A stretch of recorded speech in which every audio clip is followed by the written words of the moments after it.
ত্রিস্তর পঞ্চায়েত নির্বাচনকে সামনে রেখে পশ্চিম ত্রিপুরা জেলা পরিষদের বিজেপি মনোনীত প্রার্থীদের মনোনয়নপত্র জমা দেওয়ার লক্ষ্যে রাজপথে সুবিশাল মিছিলের আয়োজন করা হয়েছে। এই দিনের মিছিলটি রবীন্দ্র ভবন প্রাঙ্গণ থেকে শুরু হয়ে শহরের বিভিন্ন পথ পরিক্রমা করে পশ্চিম জেলা শাসকের কার্যালয়ে মনোনয়ন জমা দেন। মনোনয়নপত্র জমা দেওয়ার পূর্বে পশ্চিম জেলা পরিষদের প্রার্থী বলাই গোস্বামী বলেন, আজ মোট পশ্চিম জেলা পরিষদে বিজেপি মনোনীত 17 জন প্রার্থী মনোনয়ন দাখিল করবেন। তিনি আশাবাদী জনগণের আশীর্বাদে জয়লাভ করে গ্রামের উন্নয়নে কাজ করবেন। গ্রামের উন্নয়নের জন্য রাজ্য সরকার নিরলস কাজ করছে, সেই দিশায় কাজ করব বলে দাবি করেন তিনি। উন্নয়নটাই আমরা বেশি করে দেখব।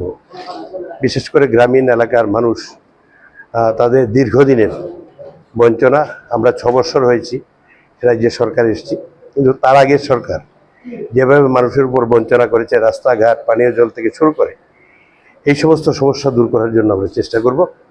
এবং আমাদের প্রধানমন্ত্রীজির যে চিন্তা এবং রাজ্যের মুখ্যমন্ত্রীর যে চিন্তা, যে রাজ্যকে এগিয়ে নিয়ে যাওয়ার জন্য, সেই চিন্তায় আমরা গ্রামীণ এলাকায় কাজ করব। বিজেপি জেলা পরিষদের প্রার্থী জয়নাল দাস বলেন, জনগণের বিজেপি সরকারের ওপর সম্পূর্ণ আস্থা রয়েছে, তাই নির্বাচনে প্রত্যেক পঞ্চায়েতে বিরোধী দলের প্রার্থীদের জামানত জব্দ হবে। তার কটাক্ষ, পঞ্চায়েত নির্বাচনে বিরোধী দলরা নিজেদের প্রার্থী খুঁজে না পেলে এর দায় বিজেপির নয়। বিরোধী দলের পাশে জনগণ আশীর্বাদ নেই, কারণ 25 বছর সিপিএমের রাজত্ব জনগণ এখনো ভুলেননি, কিন্তু ক্রমাগত তারা শাসক দলের ওপর মিথ্যে অভিযোগ তুলেছেন। আমরা মানুষের পাশে, মানুষ আমাদের পাশে, ওদের সঙ্গে মানুষ নেই, আমরা কি করব? মানুষ 25 বছর লুট করেছেন, মূল্যবোধ অবক্ষয় করেছেন, প্রতিদিন মানুষ খেতে পায়নি, সন্তান বিক্রি করেছে, পঞ্চায়েতের টাকা মেলার মাঠ পার্টি ফান্ডে চলে গেছে, বিডিও বিমল চক্রবর্তী গ্রেপ্তার হয়েছে। এগুলি তো মানুষ ভুলে যায়নি। মানুষ থাকবে কেন ওদের সঙ্গে? আমরা 100% মানুষের প্রত্যাশা পূরণ করছি। মানুষ ঘর পাচ্ছে, প্রধানমন্ত্রী আবাস যোজনার বিনামূল্যে রেশন পাচ্ছে, মানুষ ভাতা পাচ্ছে, মানুষ জলের গ্যারান্টি পাচ্ছে। মানুষ ওদের সঙ্গে যাবে কেন?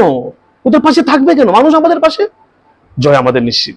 অপোজিশনের যাই বলুক না কেন, এসব পাগলের চোখ পড়ক, আমরা জিতবো। আমরা মানুষের পাশে।